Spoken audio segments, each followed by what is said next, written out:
ठीक है, पहला क्वेश्चन है during the Quit India movement who resigned from the post of advocate general in protest against the arrest of leaders by the Britishers. भारत के उस महाधिवक्ता का नाम बताइए आप लोग। ठीक है, भारत छोड़ो आंदोलन के दौरान, ठीक है, उन्होंने बिहार के महाधिवक्ता पद से इस्तीफा दे दिया था। तो यहां पर मैं आप लोग ये चीज देखिए कि इन्होंने क्या किया, भारत के महाधिवक्ता पद से इस्तीफा दे दिया क्योंकि क्विट इंडिया मूवमेंट के समय में बहुत सारे लोगों को अरेस्ट कर लिया गया था। इस क्वेश्चन को आप very very very important mark करिए आप सभी के सभी लोग, बहुत ज्यादा इंपॉर्टेंट क्वेश्चन है। मैं आपको बता रहा हूं, हमेशा आप लोगों को आगे रखने का काम करेगा टीचिंग परीक्षा, और वही उसी कड़ी में आपको पढ़ा रहा हूं ये। ठीक है, और यहां पर मैं क्या हो जाएगा आंसर आप लोगों को हो जाएगा बलदेव सहाय। ये बिहार के महाधिवक्ता थे, एडवोकेट जनरल थे, सरकारी वकील थे। इन्होंने जब देखा कि यार एक तो गोलीबारी हो रही है, दूसरा जो है बहुत सारे लोगों को अरेस्ट कर लिया गया है, भारत के जो नेता थे उनको अरेस्ट कर लिया गया ब्रिटिशर्स के द्वारा, तो एज अ प्रोटेस्ट इन्होंने क्या किया था फ्रेंड्स, जो है यहाँ पर उनकी जो पोस्ट थी एडवोकेट जनरल की पोस्ट थी अंग्रेजों के द्वारा भारतीय लोगों के लिए, जबकि उनके ऊपर तो कुछ नहीं हो रहा था, उन्होंने अपने ठीक है जो भारतीय साथी उनके लिए किया था ये। तो बलदेव सहाय प्लीज इसको लिख देंगे, बहुत ही इंपॉर्टेंट क्वेश्चन है, एग्जाम के अंदर में आप लोगों से पूछा जा सकता है, हर एक बच्चा कमेंट के अंदर में लिख देगा जल्दी जल्दी से। ठीक है, बलदेव सहाय और इंपॉर्टेंट क्वेश्चन है, इसको इंपॉर्टेंट मार्क करेंगे आप सभी के सभी लोग। तो आंसर इसका ऑप्शन नंबर सी हो जाएगा फ्रेंड्स। तो कौन थे जिन्होंने कर दिया, किसने इस्तीफा दिया था? ठीक है, क्विट इंडिया मूवमेंट के अंदर में हमारे भारतीय लोगों के अरेस्ट के प्रोटेस्ट के रूप में बलदेव सहाय। सभी लोग लिखेंगे जल्दी जल्दी से। ठीक है, चलिए नाउ नेक्स्ट क्वेश्चन की तरफ हम लोग आगे बढ़ते हैं फ्रेंड्स। यहाँ पर हमारे नेक्स्ट क्वेश्चन आप लोगों की स्क्रीन पर ये रहा, वेरी वेरी अच्छा। मैं अगले 3 क्वेश्चन आप लोगों को जो है फ्रेंड्स करवाने वाला हूं, और उसके बाद में चौथा क्वेश्चन जो है बड़ा क्वेश्चन हुआ। कितने लोग तैयार है? ठीक है, एक 3 क्वेश्चन में कराने वाला हूं सीरीज, और आज एक्सपेरिमेंट करके देखते हैं कि कितने लोग यहाँ पर में तैयार है आप लोग इस एक्सपेरिमेंट के लिए टीम। ठीक है, यहाँ पर मैं प्लीज पोल ना दीजिए अगले 4 क्वेश्चन के लिए। एक बार देखते हैं हम लोग पहले कि क्या बच्चे किस तरीके से करते हैं। जयप्रकाश नारायण को रमन मैग्सेसे अवार्ड कब मिला था? जल्दी से बताएंगे आप सभी के सभी लोग, हर एक बच्चा, और सेशन को लाइक कर देंगे जल्दी जल्दी से। जितने भी बच्चे जिन्होंने लाइक एंड शेयर कर दिया हाथ ऊपर करके बता देंगे जल्दी।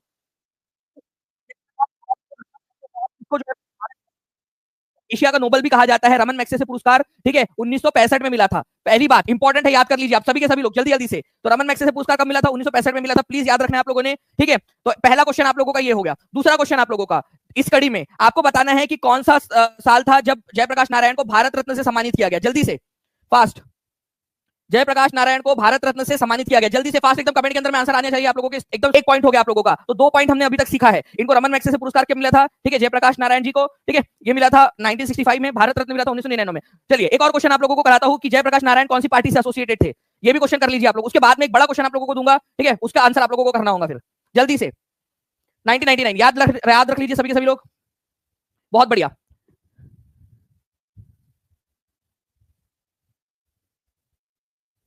आंसर आप लोगों ने करना स्टार्ट कर दिया फ्रेंड्स यहाँ पर में। तो जयप्रकाश नारायण जो है सोशलिस्ट पार्टी, भारतीय कांग्रेस से नहीं जुड़े थे वो, ठीक है, भारतीय जनसंघ जो है वो बीजेपी की पूर्ववर्ती पार्टी, उससे भी नहीं जुड़े थे। सोशलिस्ट पार्टी नाम की पार्टी बनाई थी, उससे जुड़े हुए थे ये आप लोगों ने याद रखना है, सोशलिस्ट पार्टी से। इंपॉर्टेंट है, एग्जाम के अंदर में आप लोगों से पूछा जा सकता है। तो जयप्रकाश नारायण ठीक है सोशलिस्ट विचारधारा के थे, समाजवादी विचारधारा के थे, ठीक है, और इसी वजह से उन्होंने सोशलिस्ट पार्टी की गठन किया था। ठीक है, चलिए उसके बाद में फ्रेंड्स 1948 में उन्होंने कांग्रेस सोशलिस्ट पार्टी जो पहले थी, कांग्रेस सोशलिस्ट पार्टी, उससे अलग होकर प्रजा सोशलिस्ट पार्टी भी बना ली थी। ठीक है, और इनके नेतृत्व में जनता पार्टी का गठन हुआ था। वो नेता नहीं थे जनता पार्टी के, जब हमारा इस समय में जब आपातकाल लगा था और बड़ा जब रिवॉल्यूशन हुआ था तो उनके नेतृत्व में बनी थी, लेकिन एक्चुअल में वो उसको लीड कर नहीं रहे थे बाद में।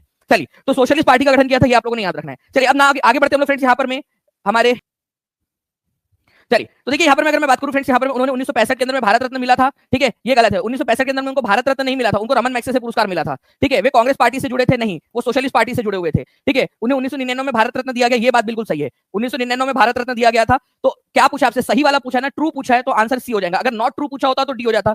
ठीक है, यहाँ पर ट्रू पूछा है इसलिए सी आंसर हो जाएगा इसका।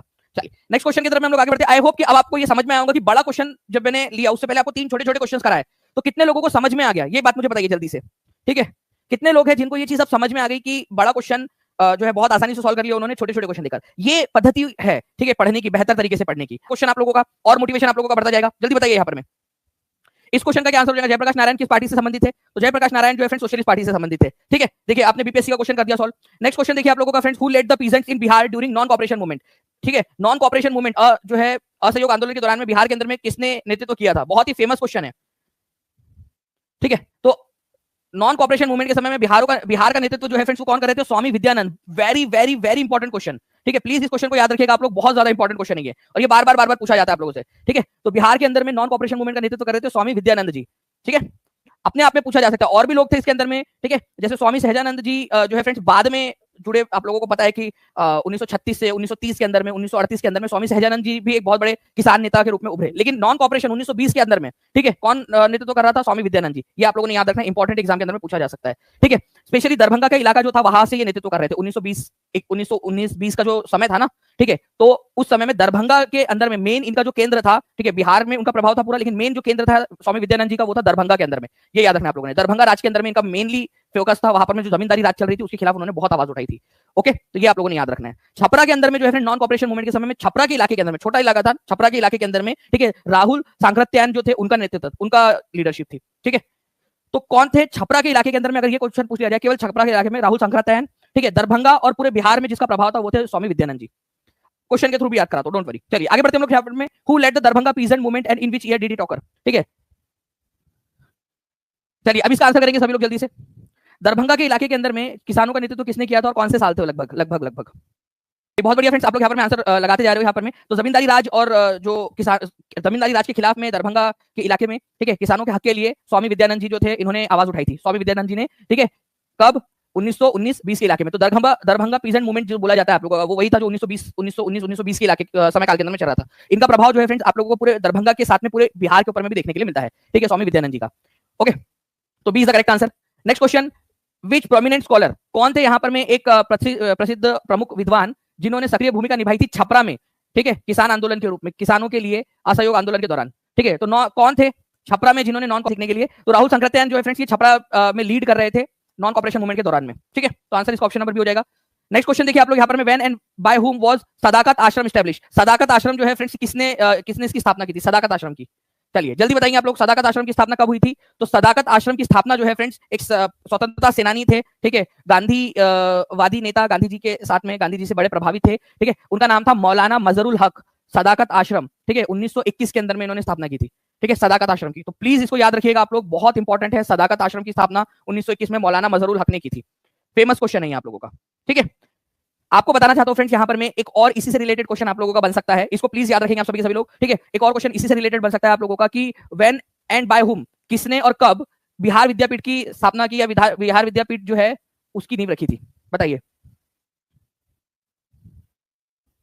ठीक है, उद्घाटन किया था, बेसिकली नींव रखी थी, स्थापना की नींव रखी थी, ठीक है। तो बिहार विद्यापीठ जो है फ्रेंड्स आप लोगों ने प्लीज इसको याद रखना है कि बिहार विद्यापीठ की जो नींव रखी गई थी वो रखी गई थी आप लोगों की फरवरी के अंदर में, ठीक है। टू बी स्पेसिफिक आपको अगर बताऊं तो 6 फरवरी को इसकी नींव रखी गई थी, इसका उद्घाटन हुआ था महात्मा गांधी के द्वारा। तो आंसर इसका ऑप्शन नंबर बी हो जाएगा, ठीक है।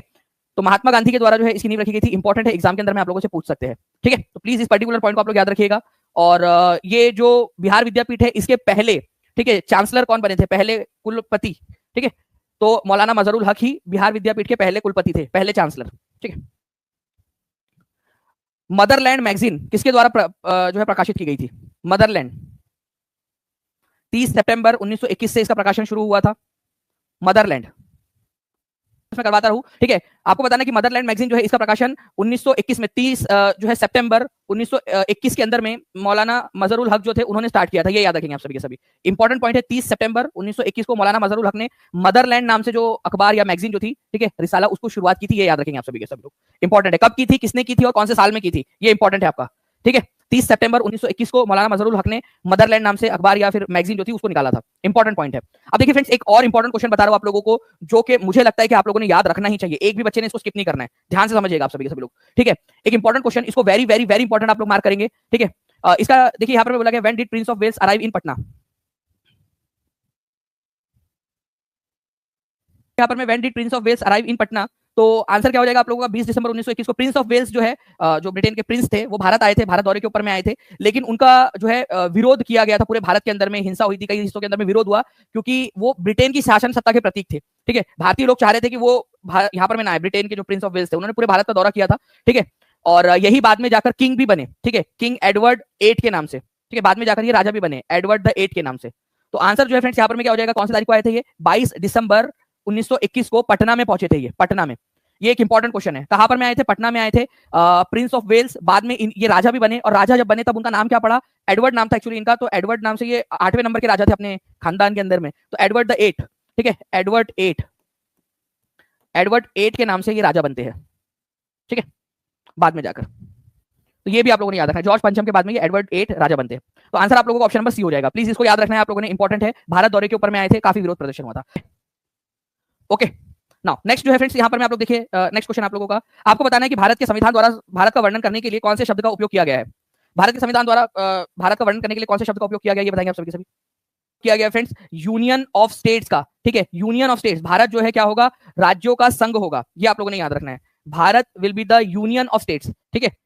तो इसका ये मतलब है कि अलग अलग राज्य है और भारत उनका संघ है, ये बोला गया है आर्टिकल नंबर 1 के अंदर में। कहा कौन से आर्टिकल में बोला गया, ये भी अपने आप में क्वेश्चन बन सकता है आप लोगों का। तो भारत राज्यों का संघ है, फेडरेशन, जैसे अमेरिका एक फेडरेशन है, ठीक है, अमेरिका एक फेडरेशन है, मतलब कि वहां पर में राज्यों के पास में अनुमति है, वो या तो वो फेडरेशन का हिस्सा रहे या तो फिर अलग हो जाए, वहां पर में राज्यों के पास में वो अधिकार है। हमारे भारत के अंदर में राज्यों के पास अधिकार नहीं है कि वो भारत से अलग हो जाए, ये अधिकार दिया ही नहीं गया राज्यों को। हमारा भारत यूनियन, राज्यों का संघ है, यूनियन है, ठीक है, उसमें से कोई राज्य अपने मर्जी से अलग नहीं हो सकता, मतलब पॉसिबिलिटी है ही नहीं कि कोई किसी को अलग कर दिया जाए यहाँ से, ठीक है। इसी वजह से हमारे संविधान के निर्माताओं ने फेडरेशन शब्द की जगह पे, देखो फेडरल स्ट्रक्चर होना अलग चीज है, कहीं उसमें कंफ्यूज मत होना आप। फेडरल जैसे हम बोलते हैं हमारा Bharat federal structure, federal structure का मतलब होता है एक से ज्यादा सरकारों का होना, लेकिन फेडरेशन वो अलग चीज है। फेडरेशन का मतलब होता है कि कोई आके आपके इसमें जुड़ा है, संघ में जुड़ा है।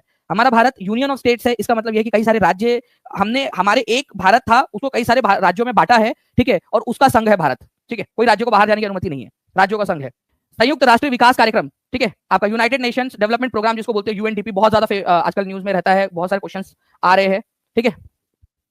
यूएनडीपी नेशन डेवलपमेंट प्रोग्राम की अगर हम लोग बात करेंगे फ्रेंड्स, तो इसका हेडक्वार्टर न्यूयॉर्क के अंदर में, ये याद रखेंगे आप सभी के सभी लोग, बहुत ही इंपॉर्टेंट है। यूनाइटेड नेशन डेवलपमेंट प्रोग्राम की स्थापना 1965 के अंदर में की गई थी, न्यूयॉर्क के अंदर में इसका हेडक्वार्टर है, ठीक है, इंपॉर्टेंट पॉइंट आपका, ठीक है। चलिए नाउ, मानचित्र पर दो बिंदुओं के बीच की दूरी को मापने के लिए आप किस चीज का इस्तेमाल करोगे, ठीक है। मानचित्र आपने बना लिया, ठीक है, ठीक है, ये आपका मायका, ये आपका ससुराल, अब आपको मापना है कि कितना दूर है, ठीक है। तो आप कैसे मापोगे, तो फ्रेंड्स एक इंस्ट्रूमेंट है जो आपकी हेल्प करता है। एक तो चलो स्केल मेथड से आप लोग कर सकते हो कि वो नीचे में स्केल दी होती है कि 1 सेंटीमीटर का मतलब कितना किलोमीटर, ठीक है, एक तो वो है, लेकिन एक डायरेक्ट इंस्ट्रूमेंट भी आता है उसके लिए, ठीक है, जिसको ओपिसोमीटर बोलते हैं। क्या बोलते हैं, ओपिसोमीटर। ओपिसोमीटर में दिखाऊं आप लोगों को कैसे दिखता है, ऐसे दिखता है ओपिसोमीटर, ओपिसोमीटर बोलते हैं इसको, ठीक है, ओपिसोमीटर लिख लेंगे सभी लोग। ये ओपिसोमीटर क्या करता है, इसके अंदर में ना आप लोगों के पास में यहाँ पर में एक वो होता है, आप सेट कर सकते हो कि 1 सेंटीमीटर मतलब कितना किलोमीटर, ये यहाँ पर में सेट हो जाता है। फिर आपको जहां से भी जाना है, जैसे यहाँ से आप इसके ऊपर में इसको चलाना स्टार्ट करोगे, यहाँ चक्का है, ये एक चक्का है, जितना आप चलोगे, ठीक है, वो ये बता देगा कितना किलोमीटर का आपने चलाया करके।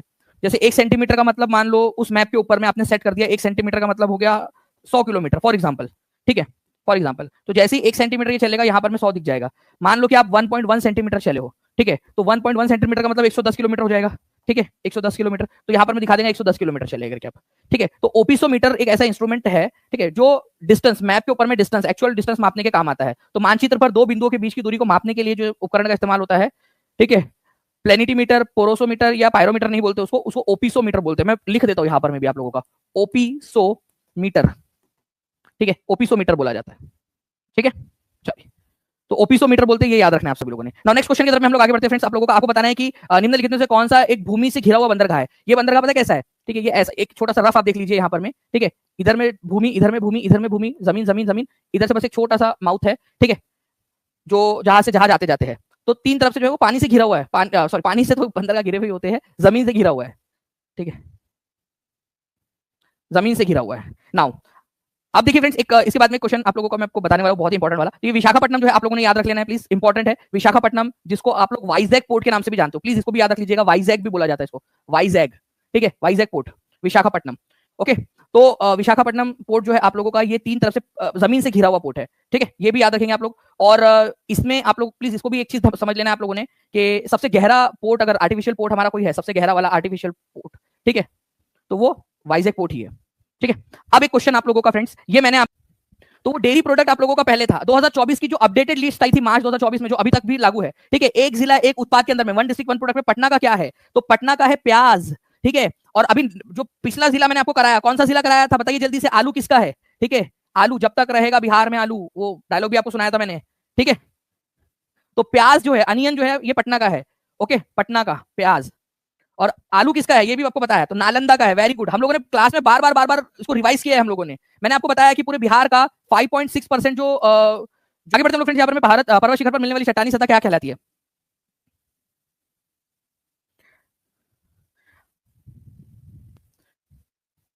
The Rocky surface on mountain soil, mountain top is called,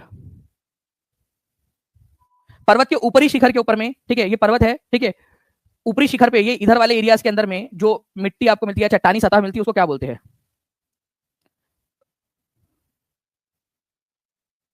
देखिए एक्चुअली ना ये जो मिट्टी है, ठीक है, इसको बोला जाता है फेल्सेनमीर, फेल्सेनमीर इसको बोलते हैं। और ये जो चट्टान है ये ठंड की वजह से बनती है, ठीक है, बहुत ज्यादा ठंड होती है ना, क्योंकि जितना ज्यादा ऊंचाई पे जाओगे वैसे वैसे ठंड बढ़ती है, हम जिस लेयर में रहते हैं एटमॉस्फेयर के वहां पर में, ठीक है। तो यहाँ पर में क्या होता है फ्रेंड्स की ठंड की वजह से उसमें एक अलग प्रकार की चट्टान का निर्माण हो जाता है जिसको फेल्सेनमीर बोला जाता है, उसमें जो परिवर्तन हो जाते हैं। तो पर्वत शिखरों के ऊपर में मिलने वाली जो चट्टान है उसको फेल्सेनमीर कहते हैं, फेल्सेनमीर। फेल्सेनमीर का मतलब भी होता है सी ऑफ दी रॉक्स, ठीक है, सी ऑफ द रॉक, चट्टानों का समुद्र, फेल्सेनमीर इसका मतलब ही होता है फेल्सेनमीर का, ठीक है। तो प्लीज इसको याद रखेंगे आप लोग कि जो चट्टानों के ऊपरी भाग जो पर्वत है उसके ऊपरी या उसके शिखर वाली जो चट्टानें होती है उसको फेल्सेनमीर कहा जाता है। डायरेक्टली क्वेश्चन आप लोगों से पूछ सकते हैं ये बात, ये वाला, ठीक है। तो प्लीज इसको याद रखेंगे आप लोग, फेल्सेनमीर। ओके चलिए नाउ आगे बढ़ते हैं हम लोग फ्रेंड्स। यहाँ पर में हाल ही में समाचारों में देखा गया माउंट इरेबस, ठीक है, ये कौन से महाद्वीप में स्थित है? माउंट इरेबस जो है फ्रेंड्स मैं आपको बता दूं कि उस महाद्वीप का इकलौता एक्टिव वोल्केनो भी है, ठीक है, और दूसरे नंबर की सबसे ऊंची चोटी भी है उस महाद्वीप की। तो बताइए जल्दी से कहां पर में मिलेगा आपको माउंट इरेबस? माउंट इरेबस जो समाचार पत्रों में था अभी हाल ही में, क्योंकि वहां से जब वो उसमें उसकी जो ऐश निकली थी उसके जब वो फटा थोड़ा सा, ठीक है, तो उसमें से सोने के कण मिले थे। अंटार्कटिका जो है फ्रेंड्स ये याद रखना आप लोगों ने, अंटार्कटिका के अंदर में है। ओके तो अंटार्कटिका कहां पर में दिया हुआ है यहाँ ऑप्शन के अंदर में? कहीं पे भी नहीं, तो आंसर हो जाएगा option number E, none of the above. Antarctica के अंदर में है, ठीक है। तो अंटार्कटिका के अंदर में है माउंट इरेबस, ये याद रखेंगे आप सभी के सभी लोग, ठीक है, माउंट इरेबस अंटार्कटिका के अंदर में। और आप लोगों को एक चीज और बता दूं कि माउंट इरेबस जो है वो सेकंड नंबर की सबसे ऊंची चोटी और एक्टिव वोल्केनो है अंटार्कटिका की। लेकिन अंटार्कटिका की सबसे ऊंची चोटी कौन सी, अगर ये क्वेश्चन आ जाए आप लोगों से, ठीक है, अंटार्कटिका की सबसे ऊंची चोटी कौन सी है, तो ये याद रखना आप लोगों ने, माउंट विल्सन है, माउंट। नेक्स्ट क्वेश्चन की तरफ हम लोग आगे बढ़ते हैं फ्रेंड्स। अब देखिए ये बड़ा क्वेश्चन है, ठीक है, मैं चाहूंगा कि आप सभी लोग इस पर्टिकुलर क्वेश्चन का आंसर करें। ध्यान से समझिए आप लोग, चार ऑप्शंस इसके अंदर में अकेले दिए हुए हैं, ये केवल वही बच्चे सॉल्व करेंगे जिन लोगों को अपना आगे बढ़ना है, जो बच्चे चाहते हैं कि वो एग्जाम क्लियर करें, ठीक है। Consider the following statement regarding the environment. World environment day is observed annually on 5 जून। 5 जून को जो है फ्रेंड्स वर्ल्ड एनवायरमेंट डे मनाया जाता है। क्या ये बात सही है? बिल्कुल सही बात है। एनवायरमेंट प्रोटेक्शन को बढ़ावा देने के लिए हर साल मनाया जाता है। विश्व पर्यावरण दिवस का विषय है 2025 का प्लास्टिक प्रदूषण को समाप्त करना, putting an end to plastic pollution. Important है फ्रेंड्स, ये बहुत ही इंपॉर्टेंट है, बिल्कुल सही वाला पॉइंट है। पहला विश्व पर्यावरण दिवस 1992 में मनाया गया था, गलत बात, पहला मनाया गया था 1973 के अंदर में, ठीक है। तो पहला पर्यावरण दिवस जो है 1973 में मनाया गया था, इसी वजह से ये वाला गलत है। इस वर्ष जापान मेजबान देश था। हर बार क्या होता है फ्रेंड्स कि 5 जून को जब हम पर्यावरण दिवस बनाते हैं तो कोई ना कोई देश होता है जिसको मेजबानी दी जाती है, होस्ट कंट्री जिसको बोलते हैं। इस बार जापान नहीं था, तो कौन था ये आप लोग मुझे कमेंट करके बताएंगे, क्योंकि अपने आप में ये एक सिंगल क्वेश्चन बन सकता है, एक नंबर का सिंगल क्वेश्चन ये बन सकता है आप लोगों का, ठीक है। तो साउथ कोरिया जो है ये याद रखना आप लोगों ने, साउथ कोरिया था इस बार, साउथ कोरिया। अपने आप में इंपॉर्टेंट क्वेश्चन, मैंने आप लोगों को जो है फ्रेंड्स यहाँ पर समझ लीजिए 5 नंबर का ये क्वेश्चन करवा दिया है, क्योंकि ये क्वेश्चन एक पहला वाला अपने आप में पूछ सकते हैं, विश्व पर्यावरण दिवस कब मनाया जाता है। इस बार की थीम क्या थी? Putting an end to plastic pollution, plastic pollution को समाप्त करना इस बार की थीम थी, बिल्कुल सही बात है। पहला वर्ल्ड एनवायरमेंट डे कब मनाया गया था फ्रेंड्स? ये मनाया गया था 1973 में, उसकी थीम थी ओनली वन अर्थ, ठीक है। तो फर्स्ट वाला जो मनाया गया था उसकी थीम क्या थी? ओनली वन अर्थ, ये आप लोगों ने याद रखना है, ठीक है। उसके बाद में इस वर्ष जापान देश था नहीं, इस बार जो है फ्रेंड्स आप लोगों ने याद रखना है साउथ कोरिया था। इंपॉर्टेंट पॉइंट है आप लोगों का, ठीक है। नाउ अभी एक जो है आप लोगों को मैं बहुत ही इंटरेस्टिंग सी जो चीज है ना वो भी दिखाना चाहता हूँ। इस क्वेश्चन का आंसर आप लोग करिए यहाँ पर मैं पहले। 2027 इसकी मेजबानी सऊदी अरब करने वाला है। ये क्वेश्चन इंपॉर्टेंट है, प्लीज याद रखना आप लोगों ने। पेयर्स होते हैं ये आप लोग मुझे बताएंगे जल्दी से, चिंपैंजी के अंदर में कितने क्रोमोसोम पेयर्स होते हैं?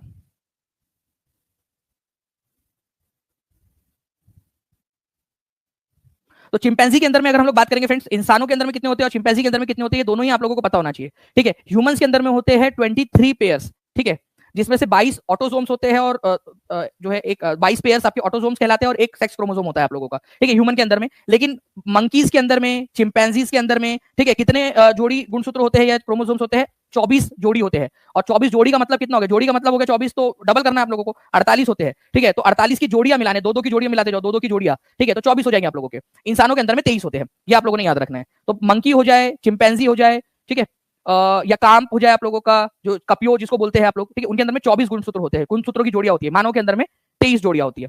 चलिए नाउ अब ये तत्वबोधिनी पत्रिका जो है फ्रेंड्स आप लोगों को बताना है कि इसने किसने प्रकाशित की थी, तत्वबोधिनी पत्रिका।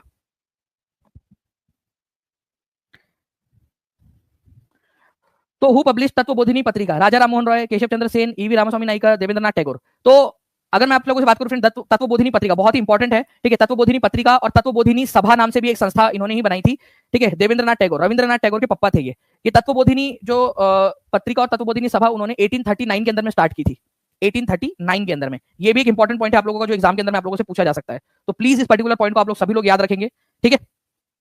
चलिए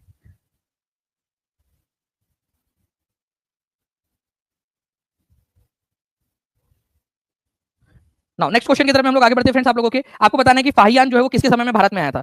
2660 लाइक्स हो चुके हैं, जल्दी जल्दी से 3000 के आंकड़े के पास में हम लोग पहुंचते जा रहे हैं, जल्दी जल्दी से सेशन को लाइक एंड शेयर भी कर देंगे आप लोग।